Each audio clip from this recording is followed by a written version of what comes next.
Napaiyak sa Senado si PCSO General Manager o dating PCSO General Manager Rosario Uriarte. Yan ay sa pagdinig kanina tungkol sa mga anomalya sa PCSO.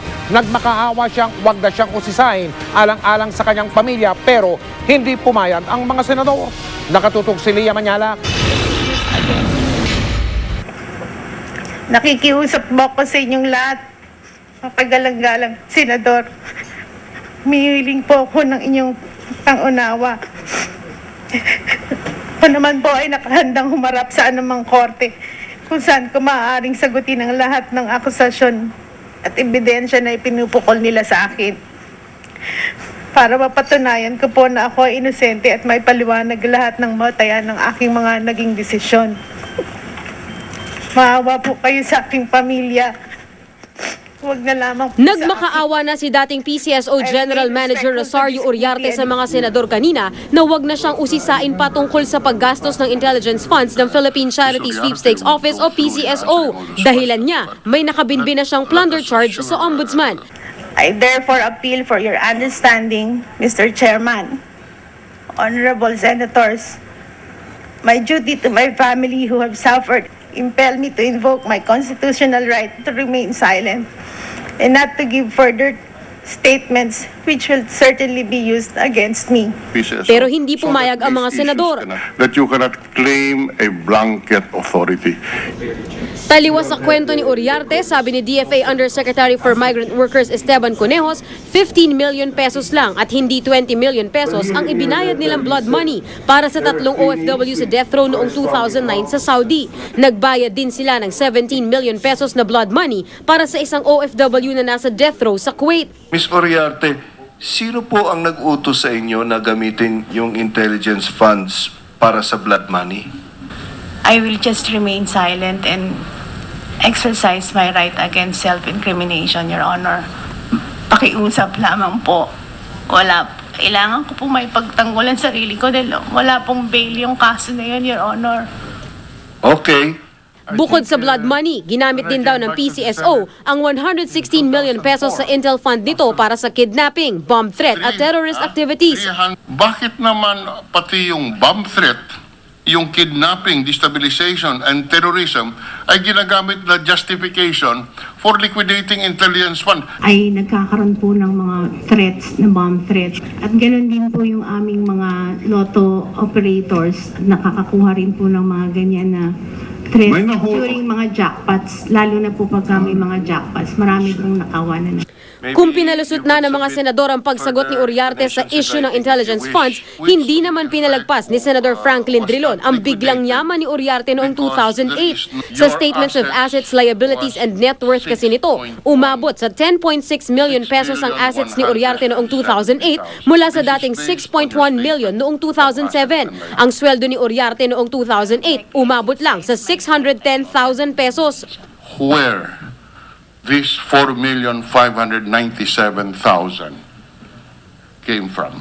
Meron din po kaming tinatanggap na iba pang benepisyo sa PCSO na hindi po hindi po yun natatax. Yun po yung mga tinatawag namin na mga allowances. Yeah. So, ang total po halos ng aking natatanggap ay mga 2.6 po. But still, there is still a discrepancy of about 2 million, which per records, you could not explain where the source is. Pinasusumite na kay Uriarte ng Senado ang kanyang bank statements mula 2007 at pumayag naman ito. Matapos ang hearing, binalikan ko si Uriarte. Nawala na kasi ako dahil because of the plunder case. Hindi ma'am, may kumausap ba sa inyo right after your testimony last time? Tinawagan ka ba ni Mrs. Arroyo? So you never got to talk to each other? Umiling lang si Uriarte at tumanggi na magkomento kung nagkausap na sila ng dating Pangulo na idinawit niya sa nauna niyang pagharap sa Senado. Sabi ng abogado niya na si Attorney Raul Lambino, nagagamit lang sa issue si Uriarte. Ang tingin nila na pag binato mo yung isa na hindi pa bugbog sarado, baka makatayo pa. Samantalang si Pangulong Arroyo, bugbog na sila. Iko-connect na nila lahat ang mga sinasabi nilang anomalya nung nakarang administrasyon. Sinabi naman niya sa dating hearing na siya at si Ginang Arroyo talaga nag-uusap on a personal level.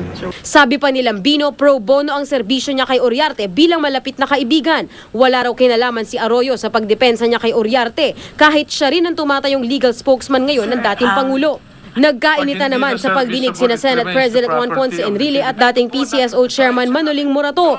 Inuusisa kasi ni Enrile kung bakit nirerentahan ng PCSO ang lotto equipment ng kumpanyang Berhaya PGMC sa halagang $147 million mula 1995 hanggang sa kasalukuyan. Kung pwede naman daw sana itong bilhin sa halagang $25 million lang. Pero sabi ni Morato, biased lang si Enrile. Kayo po ang lawyer ng PGMC, ang Pekabar. Kayo po ang nagpanalo din sa Correct. Supreme Court. I don't deny that. Oh, yeah. We were not lawyers of PGMC. We were lawyers in a case. Well, sir. That's why you are misleading the committee. No, Your Honor. Itutuloy ang pagsisiyasat ng Blue Ribbon Committee sa issue sa Lunes. Lia Manyalak, Nakatuto, 24 Oras. Sa gitna ng bad news, nariyan ang good news. Basta Pinoy magaling! Yan ang muling pinatunayan ng mga mag-aaral na nagwagi sa International Robotics Contest sa bansang China. Yan ang magandang balitang tinutukan ni John Consulta. Exclusive! Ito ang mga robot na nakapag-uwi ng kampyonato sa sinagawang World Asia 2011 Robotics Competition sa Hong Kong noong July 8. Abot tenga ang ngiti ng mga estudyante at trainer ng Grace Christian College na naging pambato ng Pilipinas. Naging mahirap daw ang labanan sa high school category dahil sa mismong araw ng kompetisyon, inilahad ang tema ng bubuing robot. Ang senaryo ngayong taon, ang paglalagay ng cover sa isang umanong nuclear reactor matapos magkaroon ng leak. Idinemo sa amin ng mga estudyante ang ginawa ng kanilang pambatong robot para matalo ang 16 nilang nakalabang teams mula sa ibang bansa. We were surprised that they actually added a surprise rule. Our robot was designed to just drag the box. So basically, we had to destroy our robot, start from scratch. We kept our composure. We didn't panic. And I think it's also because of God. We had faith in Him and He blessed us. Applying the gear ratio, how to make a sturdy robot that will fight the opponent. Our goal is to really enhance the interest of our students with science and technology. Naiuwi rin ng bansa ang championship sa elementary category laban sa China. We're very, very happy that at least all the hard work paid off in as us that it's an opportunity to represent the country. I really didn't like science, but when I was introduced to robotics, I really liked it. I would want to become a mechanical engineer.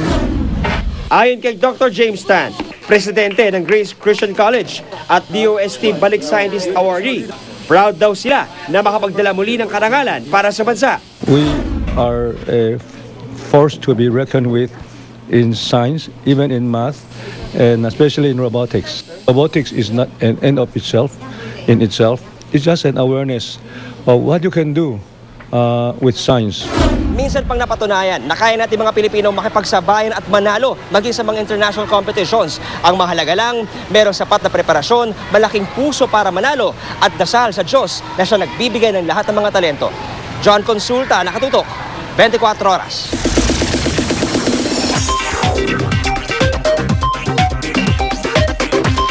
At para sa ating Chika Minute ngayong gabi, makakasama natin muli ang ating napakamasipag at kakitakit na kapuso na si Luan D. Luan!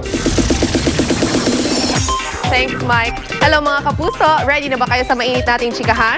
Philippines sexiest na si Sam Pinto nag-rehearse kanina ng kanyang production number para sa FHM Victory Party ngayong gabi. At ilang pang kapuso stars, narampa rin sa event. At teen pop heartthrob na si Justin Bieber, meron daw bagong advocacy. Alamin yan at iba ko pang chika, maya-maya lang. Ginulantang ng 3 pagsabog ang iba't ibang lugar ng lungsod ng Mumbai sa bansang India. Hindi bababa sa 17 ang patay, habang mahigit 100 pa ang sugatan. Nakatutok si Lay Alvin. Tutok ang mga nurse at doktor sa Mumbai, India sa mga dugo ang biktimang isinugod sa ospital. Gabi ng Miyerkules doon nang yanigin ang financial at commercial capital ng bansa ng tatlong magkakahiwalay na pagsabog.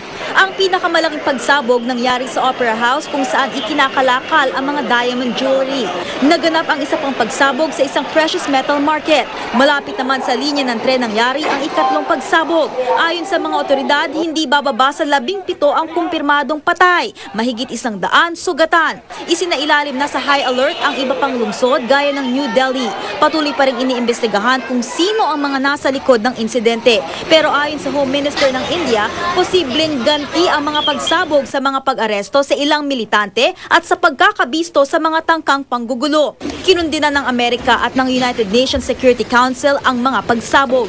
The members of the Security Council condemned in the strongest terms the terrorist attacks that occurred in various parts of Mumbai. They expressed their deep sympathy and sincere condolences to the victims of these heinous crimes and acts. Hindi ito ang unang pagkakataong niyanig ng pag-atake ang Mumbai. Noong November 2008, mahigit 100 at 6 na po ang nasawi sa terrorist attacks. Lay Alves, Nakatutok, 24 Oras. Eksklusibo, ilang estudyante sa Maynila pinagdodroga sa loob mismo ng eskwela. Mga hayop sa Manila Zoo, kaawa-awa nga ba ang kalagayan?